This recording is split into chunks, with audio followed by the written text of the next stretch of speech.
Kjo fundjavë ka shënuar një fluks relativisht të lartë të pasagjerëve të cilët kanë mbritur nga porti detar i Vlorës, nisur edhe nga dy aktivitete, njëri politik e tjetri sportiv, siç janë zgjedhjet parlamentare të 11 majit dhe Giro d'Italia.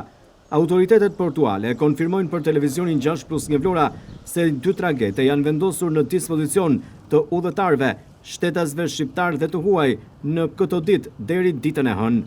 Burimet zyrtare thonë për televizionin se 153 pasagjerë mbritën gjatë kësaj të shtune nga Italia në portin detar të Vlorës. 16 janë automjete, 33 kamiona dhe 8 kampera. Autoritetet portuale thonë se kanë marrë të gjitha masat për përballlimin e fluksit, teksa parashikojnë që fluksi të jetë mbrëmjen e të dielës, por edhe gjatë ditës së hënë. Gjithashtu konfirmohet për televizionin 6+ Vlora se të dielën në mbrëmje, por edhe ditën e hënë, nga porti detar i Vlorës pritet të largohen rreth 300 mjete, të cilat kanë ardhur me rastin e aktivitetit të Giro d'Italias në qytetin e Vlorës.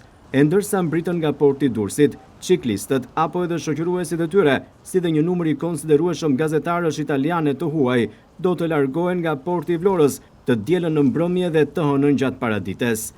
Autoritetet portuale thonë se kanë marrë të gjitha masat për mbarvajtjen e fluksit, i cili do të jetë i shtuar në këto ditë për zgjedhjet parlamentare, por edhe për Giro d'Italia. E megjithatë, numri i shtetasve shqiptar që kanë mbritur nga jashtë vendit për të votuar është shumë i ulët, pasi emigrantët kanë patur të drejtën e votës në diasporë, aty ku jetojnë dhe punojnë.